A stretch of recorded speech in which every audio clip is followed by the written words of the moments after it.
What's going on, everyone? Welcome to the trailer breakdown for Assassin's Creed Valhalla. Now, if you haven't already watched the CGI trailer that just dropped today, go over, make sure you do that, and then come right back here, because I am joined with Ashraf Ismail, creative director on Assassin's Creed Valhalla, and Darby McDevitt, narrative director on Assassin's Creed Valhalla. Gentlemen, thank you so much for joining us. Thank you for having us. It's a pleasure. Yeah, it's a pleasure. So we're going to go through this trailer here and sort of break down some parts, pause and play, and hopefully y'all could shed a little bit more light on some things for us. So why don't we go ahead and start it? They are heartless. So right off the bat, I do want to stop this here. And Ashraf, I wanted to talk to you a little bit about this settlement we're seeing, because I know settlements play a big role in Assassin's Creed Valhalla. Yes, here what we're seeing is it's a settlement in Norway, a Norwegian settlement. The idea of home and settling, it's very important to Assassin's Creed Valhalla. A big part of the motivation of the story and the journey of Eivor, our hero, is about this idea of home and having this thriving settlement. What we're seeing here, again, is in Norway. This is home in Norway. Yeah, so let's keep going here, because I don't think they're staying in Norway for long. So, Darby, we see this giant statue here. Who is this exactly? This is a statue of Odin, one of the many gods in the Norse pantheon. It was pretty common before big events, before battle, before feasts, for the Norse to give offerings to the gods, sacrifices, in exchange for favors. This was not a religion that had where there was like an interventionist aspect where the gods were always watching over you, protecting you. They were a little bit more like humans. You had to do something for them and they would do something for you. So this is what we're seeing here, is kind of a something's about to happen and they're sort of going and asking for favors. Godless barbarians.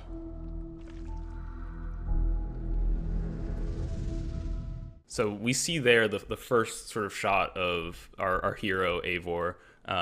What's happening here? Why are they getting their face covered? So here, as Darby mentioned, we have a ritual because we're about to go out.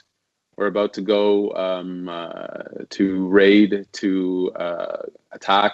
And so here we're getting sort of the favor of Odin. There's been a sacrifice made to Odin to gain this war god's favor. And is there anything you can sort of tell us about Eivor? Yeah, Eivor. Our hero, this is a Viking raider who is from Norway and who will be leaving Norway for the rolling green hills of England. Here we're sort of teasing the idea that the journey really starts in Norway, and it will eventually lead to England, where again it's about this idea of settling the people and building this thriving settlement. Again, very important to the motivation of this character. Now players will be able to play Eivor as male or female, but it is the journey of Eivor.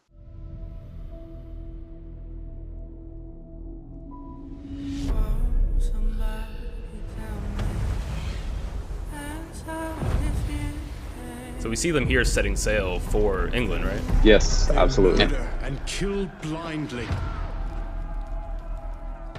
So I want to stop right there for a second too, because we hear the voiceover saying they murder and kill blindly, but then you see them clearly stopping when they see this woman and child in front of them.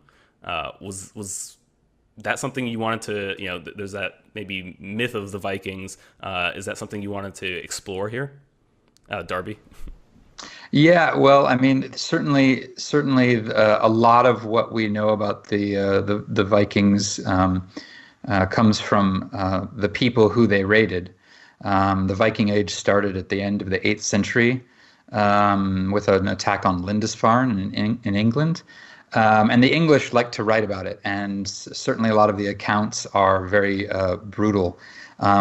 What we're trying to do is actually show the complete sort of story of an entire culture And when you actually jump forward to when our game is set, there's a lot of settling going on. There's not just raiding, but there's Norse coming over from Norway, from Denmark, and settling in England. And our game depicts a lot of that aspect of settling and integrating with the population. So, and that integration actually happened fairly quickly and easily. So we know that there was a lot of mutual, a lot of similarities between the two cultures that allowed this to happen. So what we're going to portray in this game is that it's not just about brutality and violence and wanton masochism. There's a lot of thought that goes into these raids, these battles, and then where these Norse settle, and the friends they make and the alliances they make. So we try to show a complete picture. Yeah, and you referenced the time period there. What time period are we talking? So this game takes place. The main story begins in 873 AD. So at a time when England is actually not one kingdom. It's not called England at the time, except as a land, but it's not a country. There's actually quite a few kingdoms inside England. So England itself is fairly fractured at this time, with many different kings that rule over different parts of it. Yeah, I think we might see one of those kings in just a second. They scour the lands of England. Lands they will never defend. What we're showing here is that they've left Norway and they've decided to now not just raid and attack England, but to actually build a community there. And as Darby mentioned, integrate themselves into the local society and become a part of it. One thing that history doesn't really say until you dig, which is a lot of these people were farmers, they were traders, settlers, and they actually worked quite hard to integrate themselves into, let's say, England in this example. So here we're showing off this aspect of them, but from a game perspective, this is also something that's very important to the motivation of the game. Building your settlement, growing it, making the choices as a leader within this community about how you want to grow your settlement. This is very important. And here we're kind of giving a little taste of that. Yeah, one thing that I think the English, or let's say the Saxons, you'd call them at the time when they were living there, they had because of the church, they had a lot of writing, so they were able to leave behind a lot of records. But so archaeologically, we have to actually go and look at other sources to see how well they actually integrated. And if you look at a map of England now and you see any town with the ending of Thorpe or by, B, that's probably means it was a Viking town or a Norse or Dane town settled. So we know just by the sheer number of them, hundreds of these towns, we know that they were actually very successful settlers. Never love. The time has come to speak. All right, so I think this is one of those kings that Darby, you were mentioning. Who exactly is this? And it's sort of revealed here that this is also the person that's giving voiceover as well. Why does he seem to have such disdain towards the Vikings? Yeah, so this is Alfred, King Alfred, or Alfred the Great. He's the only English king to actually have that title.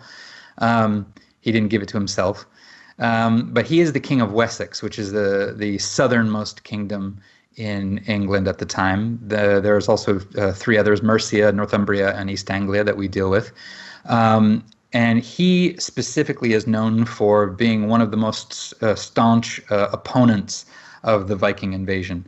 He was the strongest of the kings. He was able to push them back and for a time and deal with them, whereas other kings would rapidly crumble beneath the onslaught of the Danes and the Norse. To them, in a language they will understand.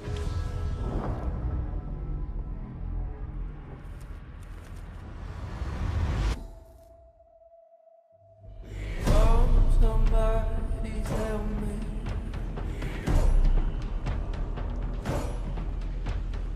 I'm sorry if you can't. So, Ash, here we see Eivor's people coming in on these Viking longships. How do those factor into the gameplay, and what did you learn about them? Yeah, so the Viking longships, this is a technology that was unique to the Norse and the Danes and the Vikings in this time period.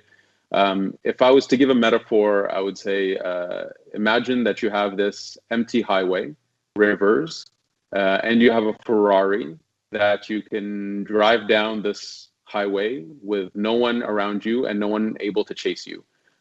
This is what gave the Vikings the capacity to get in so deep into the land behind enemy lines to hit and run. And these ships carried usually cargo and raiders. So raiders, these are warriors that were proficient in combat. They were able to get in, steal a lot of stuff, and run away. Yeah, I think we're going to see the events of that play out here in a little bit.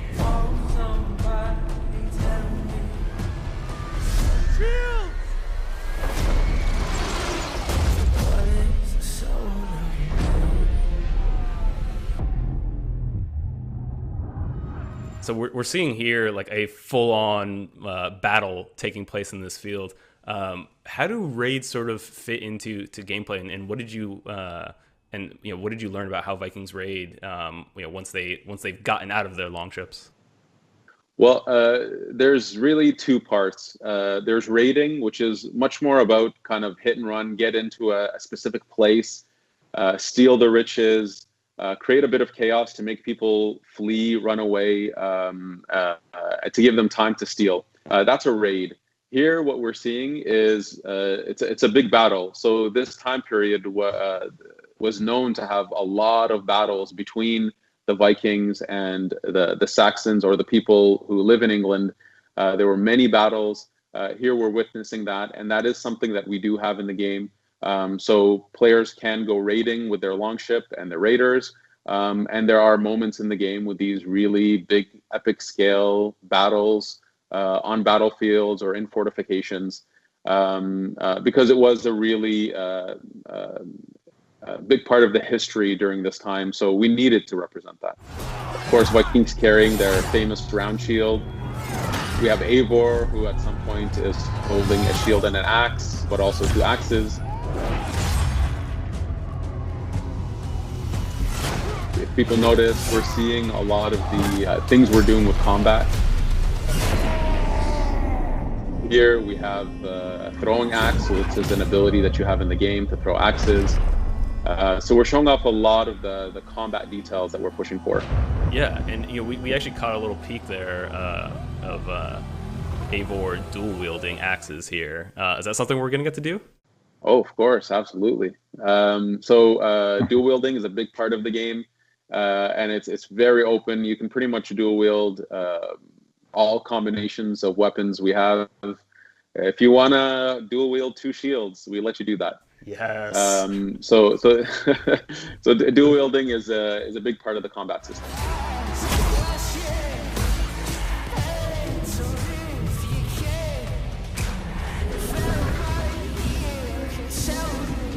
So we get like a little tease here. There's some hooded figure that appears to be standing next to this tree on the battlefield. Anything at all, Ash, you could tell us about this figure here? Here, Eivor believes that he is receiving some kind of favor, and it gives him the sort of, let's say, the will to push forward.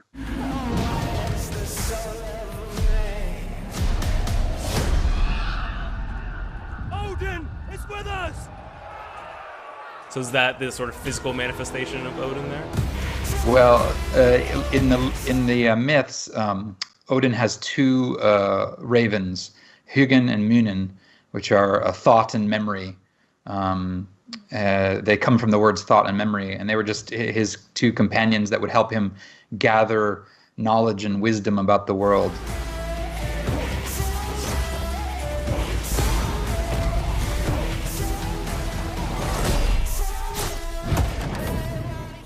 So we see Eivor here getting just about, all they can handle. Are we going to see enemies of this stature, that are this formidable in the game? Yeah, we have. The combat of this time period. If you're going to make a Viking game, the combat needs to be visceral. It needs to be quite brutal.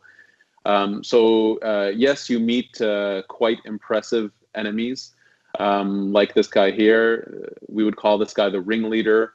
This is sort of a leader on the battlefield who's able to rally the troops and have some kind of unique capacities. He's very armored, very few available weak points. So that's a little hint as to what's to come.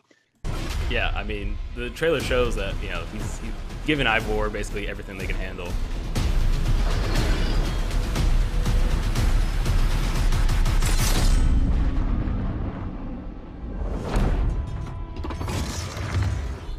Okay, so this is the coolest thing in the world. There's so much I want to talk about. First of all, the Hidden Blade. The Hidden Blade is back. What was the decision around that? And then it's also mounted on top of the arm for the first time. Where did all those decisions come from? You go first. Let's see here. I'll go first. Okay. We're building a Viking fantasy. We wanted our players to live in the boots of a Viking warrior and to fully live in that fantasy. But this is within the Assassin's Creed world. In our journey, of course, we can't spoil too much here. But in our journey, Eivor does meet with assassins. Now, Eivor doesn't necessarily know what that means, but there is some kind of common ground that they have, and this is something that these are people that Eivor will work with. And at some point, Eivor does receive a hidden blade. So that's something that happens in the journey quite early on. Again, we don't want to get into any spoiler territory or explain why the connection is there, but it is something that's very significant and important to the journey of this game. And so when Eivor receives this hidden blade, Eivor puts it on and believes that this is such a kick-ass weapon that why would you want to hide it from your enemies?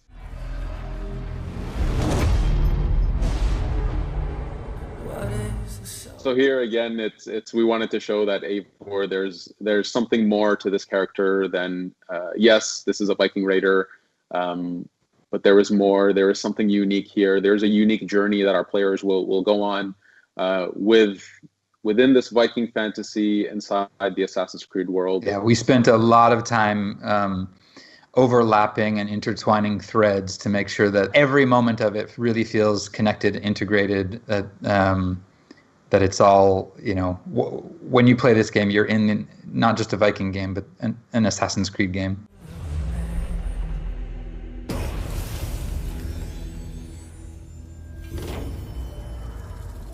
All right. Well, folks, there you have it. That's the first trailer for Assassin's Creed Valhalla.